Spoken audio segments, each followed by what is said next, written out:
Sobre tu altar lo más preciado, Señor. Sobre tu altar mi pan y vino de amor. Sobre tu altar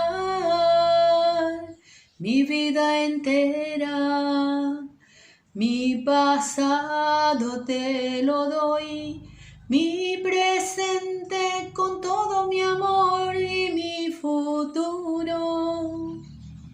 Lo pongo en tus manos, sobre el altar te dejo mi corazón, sobre tu altar te dejo mi voluntad, sobre el altar mi vida entera. Confiaré, no temeré, confiaré, me entregaré, confiaré a ti, Señor. Consagraré mi corazón a tu amor, Señor, mi Rey. Confiaré, me entregaré, confiaré, no temeré, confiaré en ti, Señor. Consagraré mi corazón a tu amor, mi Dios, mi Rey. Confiaré, no temeré, entregaré todo, mi pasado, mi presente, mi futuro en sus manos, porque con Él nosotros somos más que invencibles. Gracias a Él nosotros somos liberados de nuestros pecados. Buenos días, hermanos. Paz y bien. Shalom Alejem. Bendecido día del Señor. Hoy es sábado 17 de abril del 2021, un día maravilloso en que el Señor derrama su gracia, su amor, su misericordia. En este día maravilloso queremos recordar a nuestra prima querida Ivette, que cumple un año más de vida. Que el Señor bendiga tu vida, que el Señor bendiga tu existir, que siempre seas una mujer dedicada, entregada y esforzada, buscando siempre el camino de Dios. Bendecido cumpleaños, prima, te quiero. Las lecturas del día de hoy, que vamos a meditar en esta pequeña lectio divina, antes de meditar la lectio divina y antes de empezar este momento, quiero que pongamos este momento custodiado por el príncipe de la milicia celestial, San Miguel Arcángel, y hagamos la oración. En el nombre del Padre, del Hijo y del Espíritu Santo. Amén. San Miguel Arcángel, defiéndenos en la batalla y sé nuestro amparo contra la perversidad y acechanza del demonio. Reprime, oh Dios, te pedimos suplicantes, y tú, príncipe de la milicia celestial, arroja al infierno con el divino poder a Satanás y a otros espíritus malignos que andan dispersos por el mundo para la perdición de las almas. Amén. La lectura del día de hoy está tomada la primera lectura de Hechos de los Apóstoles, capítulo 6, del versículo 1 al 7.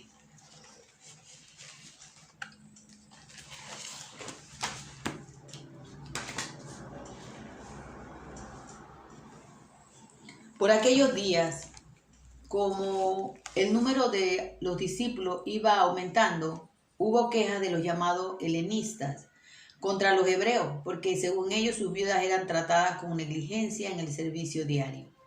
Los 12 reunieron en la asamblea y los discípulos y les dijeron: no es correcto que nosotros descuidemos la palabra de Dios para hacernos cargo de este servicio. Por lo tanto, hermanos, elijan entre ustedes a 7 hombres de buena fama, llenos del Espíritu Santo y sabiduría, que les confiaremos esta tarea, mientras que nosotros nos dedicaremos de lleno a la oración y al mandamiento y al ministerio de la palabra.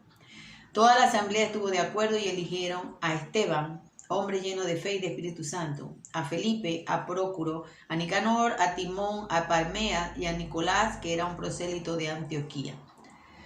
Los presentaron a los apóstoles, quienes les impusieron en oración y les impusieron las manos. la palabra de Dios se difundía y el número de los discípulos en Jerusalén aumentaba considerablemente. E incluso un buen grupo de sacerdotes habían aceptado la fe. Palabra del Señor, gloria a ti, Señor Jesús. Aquí vemos cómo son consagrados o instituidos, sería la palabra correcta, los diáconos. Los diáconos, esas personas que nosotros sabemos que ayudan en el ministerio, ellos son consagrados, ellos tienen un orden ministerial, ellos reciben una consagración para ejercer su ministerio.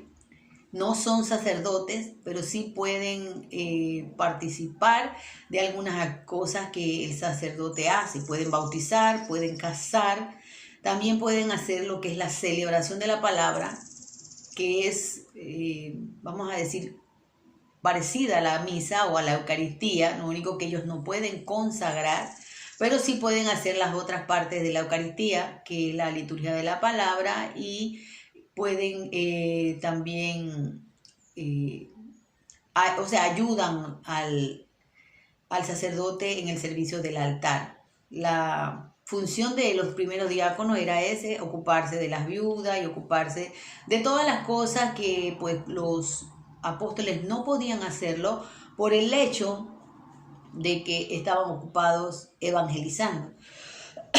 Perdón, estaban ocupados evangelizando. Entonces por eso se instituyó a los diáconos. Hasta el día de hoy ellos reciben de parte del obispo la efusión del Espíritu Santo y su imposición. Por eso es un ministerio también consagrado. No así los que funcionan o ejercen ministerios extraordinarios como el de la comunión, o los niños o jóvenes o personas que ayudan en el servicio del altar, que son los acólitos. Es muy diferente a un diácono. Los diáconos pueden ser casados, tienen que estar pues casados por la iglesia y pueden ser diáconos, pero si una persona se ordena diácono sin estar casado, no puede casarse. O sea, es parte de lo que él va a ofrecer su vida entera al servicio del Señor. Por eso les digo, parecido a un sacerdote que aunque no tiene todo el ministerio de un sacerdote, pero sí puede, en el defecto de que no haya un sacerdote, puede, hacer el oficio de la Eucaristía, oficiar la celebración de la palabra, puede casar y puede bautizar también. Y por eso ellos escogieron esas personas, y dentro de esas personas Esteban, el primer protomártir, ¿no? El que mataron, él había sido escogido como diácono. Y por eso vemos que la labor de un diácono es muy importante, es una labor y debemos guardarle mucho respeto también, porque su vida también está consagrada al servicio del Señor y al servicio de los hermanos. El salmo del día de hoy está tomado del salmo número 33. Y la antífona del salmo dice: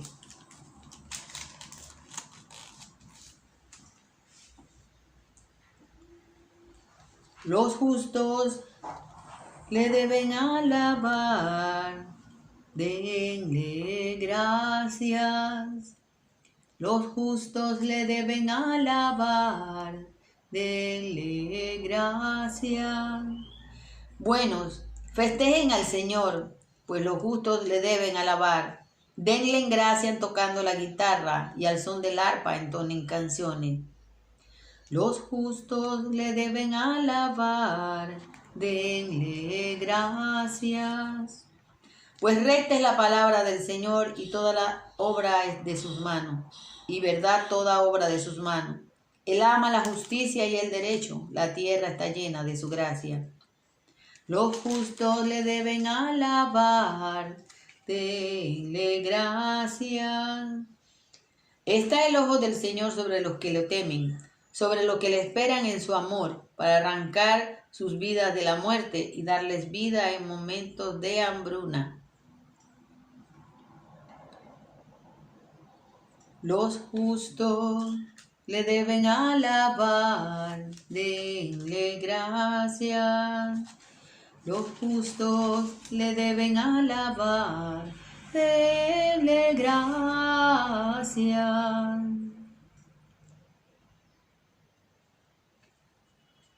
El Señor resucitó, aleluya, aleluya. El Señor resucitó, aleluya, aleluya. Proclamación del Evangelio de Juan, capítulo 6, versículos del 16 al 21. Por la señal de la Santa Cruz de nuestros enemigos, líbranos, Señor, Dios nuestro.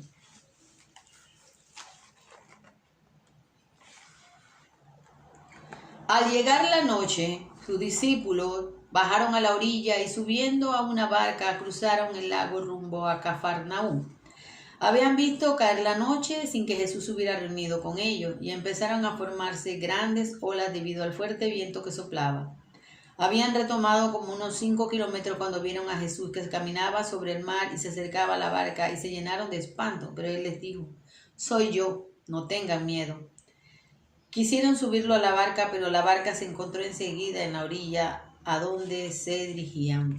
Hermanos, esta es la palabra del Señor. Gloria a ti, Señor Jesús. Después de la multiplicación de pan, Jesús se había ido y se había retirado a orar.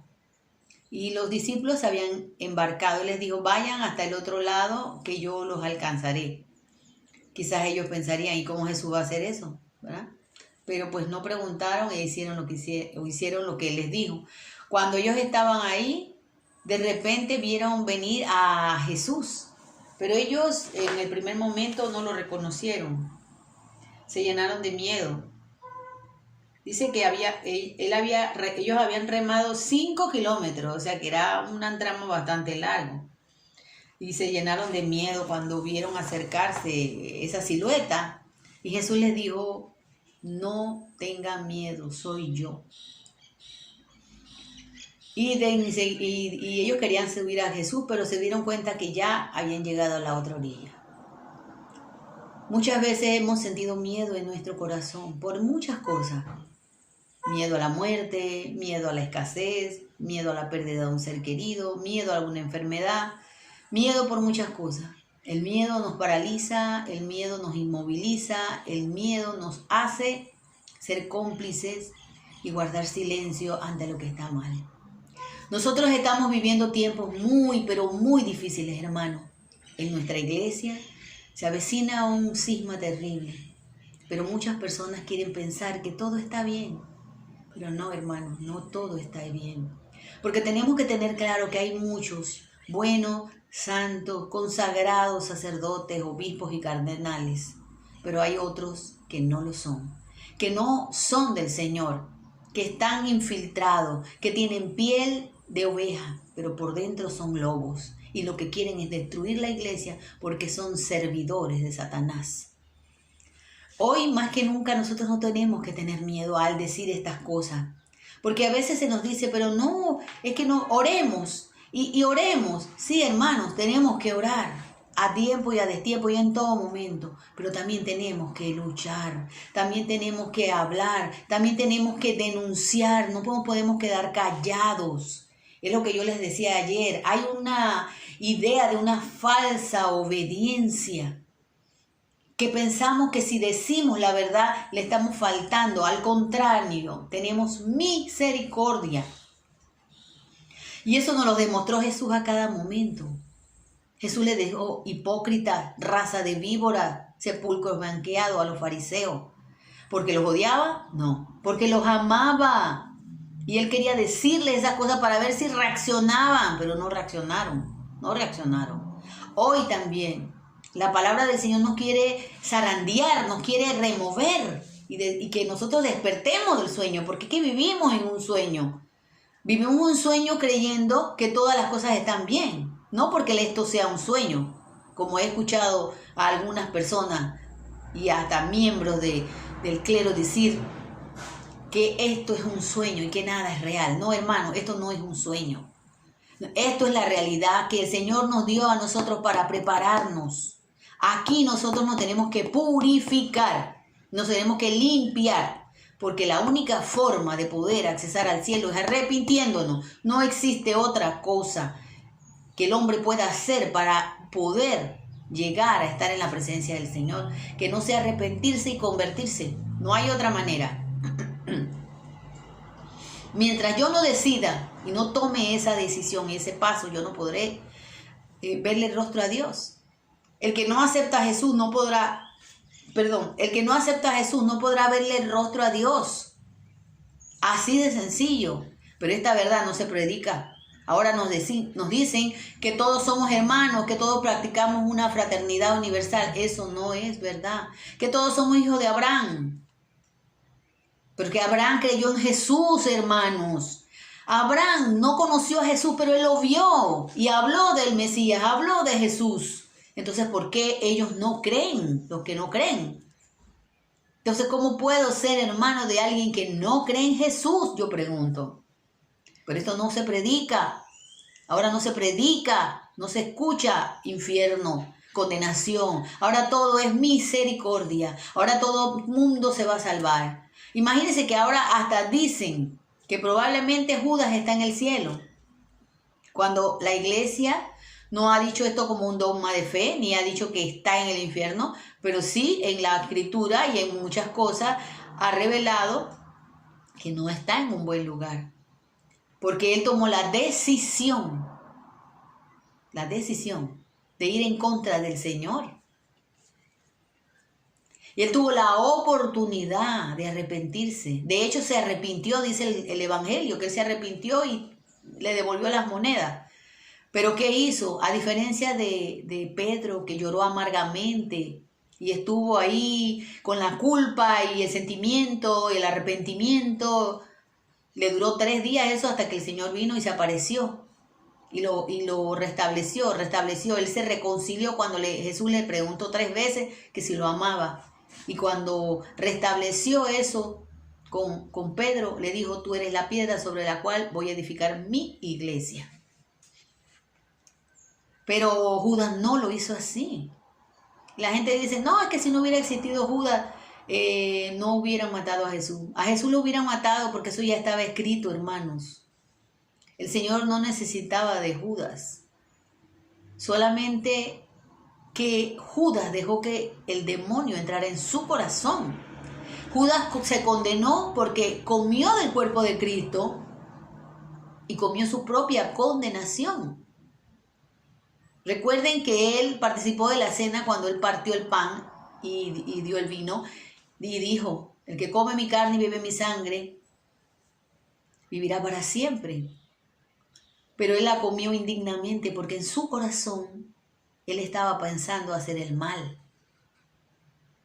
Él tuvo el libre albedrío como lo tenemos todo, hermano. Miren, el Dios nos perdona nuestros pecados, pero la consecuencia de nuestros pecados muchas veces nos persiguen toda la vida. Por eso tenemos que estar muy conscientes y aferrarnos mucho del Señor para no caer que de la tentación caigamos al pecado. Porque por todos somos tentados. El problema es que cedamos a la tentación y se convierte en un pecado. Pero ahora no nos hablan de pecado. Ahora nos hablan de error y equivocación, hermanos. Porque cuando nosotros nos equivocamos y erramos, pues no tenemos ni que arrepentirnos, ¿no? Ahora resulta que nadie se tiene que arrepentir. Porque todo el mundo dice que el infierno está vacío. Entonces, ¿por qué Jesús dijo los de la derecha y los de izquierda? ¿Por qué Jesús dijo que ahí será el llanto y el rechinar de dientes? ¿A quién le creemos, hermano? ¿A los nuevos teólogos que ahora quieren venir a tergiversar la verdad? ¿O le creemos a la palabra? ¿O le creemos a la tradición de la Iglesia Católica, custodia de nuestra fe? ¿A qué le creemos? ¿Ah? Satanás es un dogma de fe para nosotros los cristianos. Sabemos que es así. La iglesia lo ha dicho por más de 2000 años.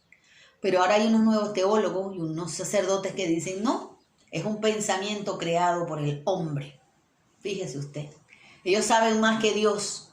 Ellos saben más que Jesús. Una vez un sacerdote, yo le pregunté, un mal sacerdote porque en verdad es un mal sacerdote. Yo le pregunté, entonces, ¿quién tentó a Jesús en el desierto? Si usted dice que el diablo no existe. Y él me contestó que el ego de Jesús, imagínense ustedes semejante locura, por decirlo menos. ¿Cómo el ego, si Jesús es un hombre perfecto? Él no tuvo ego, él no tuvo, ¿cómo se llama eso? Egocentrismo, él no tuvo vanagloria, él no tuvo nada de eso. El diablo le ofreció reino, el diablo le ofreció un montón de cosas y él le dijo no, porque yo no voy a hacer nada que ofenda a mi Padre, yo no voy a hacer nada que vaya en contra de mi Padre. Pero esa persona, ese erudito señor, me dijo a mí eso, ¿pueden creer? Y yo hubo un momento en que lo creí, porque así es el enemigo. El enemigo se vale de personas que ustedes menos imaginan, revestidos de ángeles de luz. Gracias a Dios, siempre lo voy a decir. Hubo un tiempo de mi vida en que yo estaba ciega, escuchando una voz que no venía de Jesús. Y por escuchar esa voz, cometí graves pecados. Pero hoy por hoy puedo decir que gracias también a otra voz de un santo varón del Señor, un sacerdote del Dios Altísimo, que es el Padre Luis Toro, apologista y defensor de la fe, yo pude quitarme las escamas de los ojos y darme cuenta que todo eso que me estaban diciendo era mentira. No importa si te lo está diciendo un sacerdote, puede ser un infiltrado, puede ser un lobo vestido de oveja. De que los hay, los hay. No por eso quiere decir que la iglesia deja de ser santa, católica, no, porque está fundamentada sobre la piedra angular que es Cristo Jesús y por eso es santa. Los que estamos dentro no somos tan santos, ¿verdad? Estamos buscando la santidad. Dice Jesús, sed perfectos como mi Padre es perfecto. Estamos llamados, dice Pablo, a la santidad, eso sí.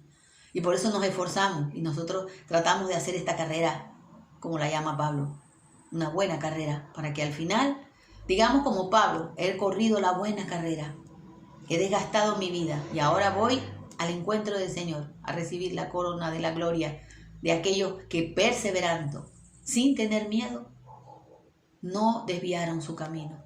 Soy yo. Recuerden que así se presentó su padre ante Moisés y le dijo, soy yo. Yo soy el que soy. Soy yo. Significa soy todo. Soy el alfa y el omega, el principio y el fin. Soy todo. En mí está contenido el Padre y el Espíritu Santo. En mí pueden ustedes ver el amor trinitario. No tengan miedo. Si nosotros tenemos al Señor, no tenemos por qué tener miedo. Porque Dios nos ha dado un espíritu de valentía, no de cobardía. Y tenemos que tener miedo para hablar, para denunciar, para decir lo que está mal. En un mundo relativista, un mundo donde impera la falsa misericordia, el buenismo, lo políticamente correcto, la falsa obediencia. Yo solo obedezco a mi Señor. Yo respeto a mis autoridades. Las amo, oro por ellas, porque sé que son muy tentadas. Si nosotros somos tentados, ¿cuánto más un consagrado y un religioso es tentado? Porque ellos están haciendo lo que Satanás no quiere. Llevar a las almas a la salvación. Y por eso la batalla campal, la guerra fuerte y espiritual que se está librando todos los días es fuerte. Nosotros no peleamos contra cualquier cosa, principado, potestad. Pero tenemos nuestros abogados defensores, el Espíritu Santo, nuestra Santísima Madre María, Jesús y San Miguel Arcángel, príncipe de las milicias celestiales, encargado de ponerle el pie sobre la cabeza y sacarlo de nuestras vidas y enviarlos al infierno. Porque sí hay infierno, hermano, y el infierno sí va a haber personas allí. Es más, ya hay personas allí, ya hay almas allí. Así que ese pensamiento de que de que Judas está en el cielo es falso. Es falso por todo lo que la misma palabra ha dicho. Jesús le dijo, más vale que no hubieras nacido. Porque él no quiso arrepentirse, hermano. Él no está en el infierno, si es que está ahí, ¿verdad? Que probablemente esté ahí. No porque yo sea Dios y yo tenga la potestad de decidir quién va a estar ahí, no va a estar ahí, ¿verdad que no? Igual que tampoco puedo decir quién está en el cielo. Tenemos esa costumbre de decir siempre, sobre todo en los funerales, y yo iba tanto, sí que Él está en el cielo. Eso es un error, hermanos. Nosotros no sabemos dónde está. O sea, lo que sí estamos seguros es que el Señor, Él estuvo frente al Señor en su momento de la muerte y su alma fue a Él. Y ahí puede estar en el purgatorio, puede estar en el infierno o puede estar ya reinando con el Señor en el cielo. Solo Dios lo sabe. Nosotros no podemos saberlo. Pero de lo que sí sabemos es que Judas tuvo su oportunidad y la rechazó cuando se quitó su vida. Él se arrepintió, pero no se convirtió. Él se arrepintió porque se dio cuenta que era un inocente y le pesó. Pero esa amargura, ese sentimiento de culpa no lo llevó a él a querer reconciliarse con el Señor. Porque no creía en el amor misericordioso del Señor. No creía, hermanos. Él creía en otras cosas del mundo, pero no creía en el amor de Dios. Por eso no podemos decir semejante cosa. Por eso no podemos decir es que Jesús lo rescató de ahí. Eso no es verdad. Eso no es verdad. Jesús sí fue y rescató a muchos que estaban en el infierno porque todavía en ese momento, aunque hubieran sido buenos, no había salvación. Gracias a Jesús la salvación se dio y fueron rescatados. Por eso nuestro credo dice así. Descendió a los infiernos y al tercer día resucitó. Porque de ahí al infierno fue a buscar a los que no tenían esperanza y a darles la esperanza de la resurrección. No tengamos miedo, anunciemos, denunciemos, hablemos con la verdad. A pesar de que nos señalen, nos critiquen, lancen sobre nosotros piedras, no importa, hermano. Sepamos que es más grande quien vive en nosotros que el que está en el mundo, Cristo Jesús. Que así sea, hermano. Jesús ha resucitado, verdaderamente ha resucitado. Shalom, Alejem, paz y bien. Que el amor, que la gracia, que ese incomparable amor de Jesús esté siempre con nosotros, porque Él nunca nos abandona, nunca nos deja sola, nos deja solo. Siempre está con nosotros, por eso no tenemos que tener miedo. Perdón, por eso no podemos sentir temor. Disculpen que en la mañana me da una cosa terrible en la garganta. Así que esforcémonos, agarremos de la mano de Cristo para llegar hacia la patria celestial. Es un deleite para mí a recibirte en comunión y saborear tu corazón, tu cuerpo y sangre, mi Jesús. Es un deleite para mí al recibirte en comunión y saborear tu corazón, tu cuerpo y sangre, mi Jesús. Incomparable es tu amor por mi Jesús, incomparable es tu gran amor, Señor, que no puedo comprender que siendo tú el Rey, te hayas quedado en este humilde pan. Incomparable es tu amor por mi Jesús. Incomparable es tu gran amor, Señor. Que no puedo comprender que siendo tú el Rey, te hayas quedado en este humilde pan. te hayas quedado en este humilde pan. Incomparable es el Señor en su gran amor, el gran yo soy. Te dice a ti y me dice a mí, no tengas miedo, porque yo estaré contigo hasta el último día de tu vida. Paz y bien, hermano. Shalom. Bendecido día del Señor. Chao.